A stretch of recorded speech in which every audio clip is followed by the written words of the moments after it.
తాకట్లో ఉన్న మీ బంగారాన్ని విడిపించి ఆ రోజు ఆన్లైన్ రేటుకి కొంటాం. Sharma gold company. నమస్కారం, వెల్కమ్ టు సుమన్ టీవీ. నేను గీతాంజలి. ప్రస్తుతం మనతో పాటు శ్రీ శ్రీ శ్రీ ఆనంద శివకామేశ్వరి సన్నిధానం పీఠాధిపతులు మాతాజీ శ్రీ శ్రీ శివకామేశ్వరి ఆనందమయ్య అమ్మ ఉన్నారు. మాతాజీతో మాట్లాడి మనం రాఖీ పౌర్ణమి విశిష్టత, అలాగే రాఖీ కట్టవలసిన సమయం అంటూ ఏమన్నా ఉంటుందా, అసలు ఎవరికి రాఖీ కట్టాలి, కేవలం అన్నదమ్ములకి మాత్రమేనా, శాస్త్రంలో అసలు ఏమని చెప్పబడింది తెలుసుకుందాం. అమ్మ నమస్కారం. శ్రీమాత్రే నమః. శ్రావణ పూర్ణిమ, రాఖీ పూర్ణిమ శుభాకాంక్షలు. మీకు కూడా అమ్మా. అమ్మ, రాఖీ గురించి తెలుసుకోవాలనుకున్నాం. రాఖీ పౌర్ణిమ మామూలుగా ప్రతి మాస పౌర్ణమిలు చాలా విశేషం అంటారు. అవును. మరి ఈ శ్రావణ పౌర్ణిమ విశిష్టత ఏంటి, ముందుగా తెలియచేయండి. శ్రావణ పౌర్ణమి విశిష్టత అంటే చాలా ఉంటుందమ్మా. ఎందుకంటే ఈ మాసం అంతా లక్ష్మీదేవిని పూజించుకుంటాము. చంద్రుడు ఆవిడ యొక్క సోదరుడు కదా, దాన్ని ఏమంటారు, అన్నా చెల్లెళ్ళు ఇద్దరిని కూడా పూజించుకున్నటువంటి మాసం. ఎందుకంటే శ్రావణ మాసమే సర్వదేవత ఆరాధన. ఈ రాఖీ రక్షాబంధన్ గురించి అన్ని చోట్ల చెప్పిన ఒకటేలా ఉండొచ్చు, కానీ అందరం ఆలోచించవలసిన విషయం ఉంది ఇందులో. రక్ష అంటే ఏంటి? మనకి రక్షణ కల్పించేటటువంటిది. రక్షణ కల్పించేటటువంటి బంధాన్ని మనం ధరించడం రక్షాబంధనం అంటాం. ఈ రక్ష ఆ ఒక్క రోజుకేనా, మళ్ళీ సంవత్సరం రాఖీ కట్టే వరకునా? ఇది కట్టేవాళ్ళు ఆలోచించాలి, కట్టించుకునే వాళ్ళు కూడా ఆలోచించాలి. ఎందుకంటే చాలా ఉత్సాహంగా ఉంటాం రాఖీ అనేసరికి. ఇక అన్నదమ్ములు ఉన్న వాళ్ళైతే ఇంకా ఉత్సాహంగా ఉంటారు. చక్కగా ఆ రోజు ఎప్పుడు పుట్టింటికి పంపిస్తారా ఇక్కడి నుంచి అని చెప్పి ఆడపిల్లలు ఇంకా ఉత్సాహంగా ఉంటూ ఉంటారు.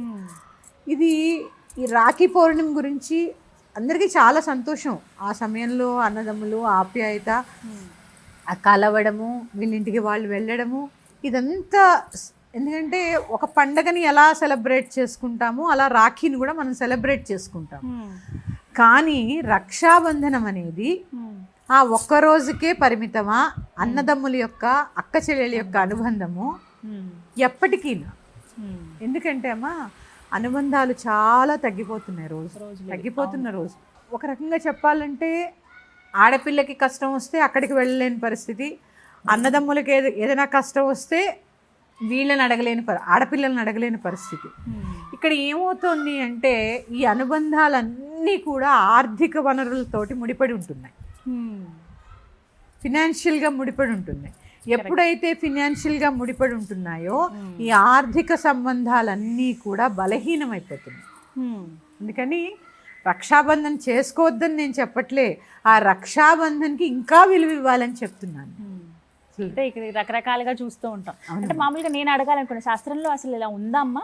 అంటే ఎప్పటి నుంచో ఉందమ్మా, ఉంది. అంటే ఇంద్రుడు, మీరు అన్నారు ఇప్పుడు అక్క చెల్లెళ్ళే కట్టుకోవాలా.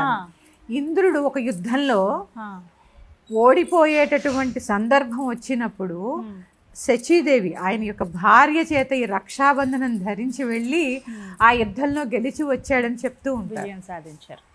అంటే అంటే చూడండి ఇక్కడ ఏంటి, రక్షాబంధనం.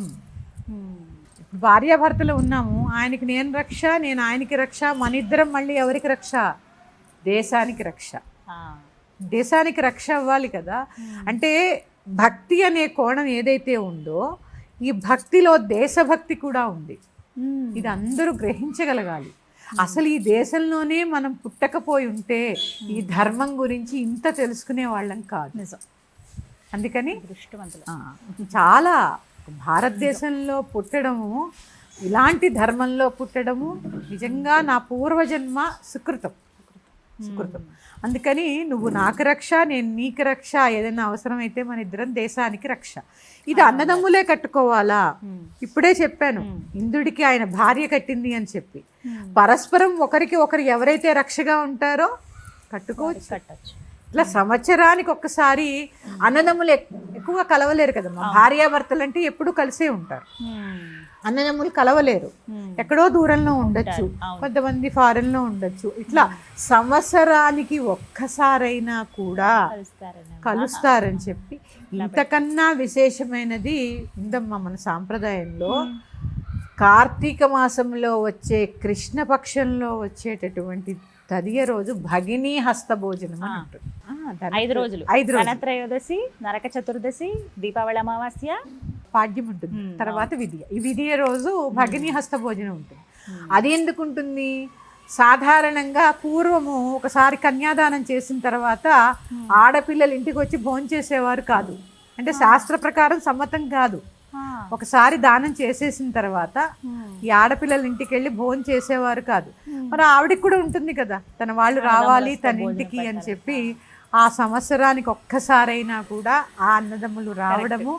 ఎప్పుడూ కూడా ఆడపిల్లనే ఎక్కువ గౌరవిస్తూ ఉంటారు. ఆడపిల్లలు పొట్టింటికి తీసుకెళ్ళడము, బట్టలు పెట్టడము. కానీ ఆడపిల్ల అన్నదమ్ములకు పెట్టే సందర్భాలు చాలా తక్కువ. ఈ తక్కువ సందర్భంలో భగినీ హస్తభోజనం రోజు ఇక్కడికి వచ్చి భోజనం చేసి ఆ అన్నదమ్ములకి వస్త్రాలు కానుకలు ఇచ్చి పంపిస్తున్నారు. అంటే ఇప్పుడు అదే చెప్తున్నాను, మన ధర్మం చాలా గొప్పదమ్మా, చాలా గొప్పది. ఈ రక్షాబంధన్ అనేది ఎల్లప్పటికీ రక్షగా ఉండాలి. ఎందుకంటే సహజంగానే స్త్రీలు చాలా సున్నిత మనస్కులు కదా, ప్రకృతితో సమానమైనటువంటి స్థితి కలిగిన వారు స్త్రీలు.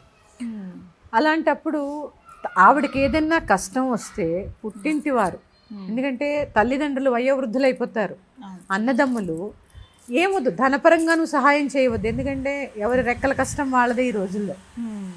నేను ఉన్నాను అనే ధైర్యం, ఒక మాట చాలు. నెలకొక్క పలకరింపు, ఎలా ఉన్నారమ్మా, ఒక్క పలకరింపు.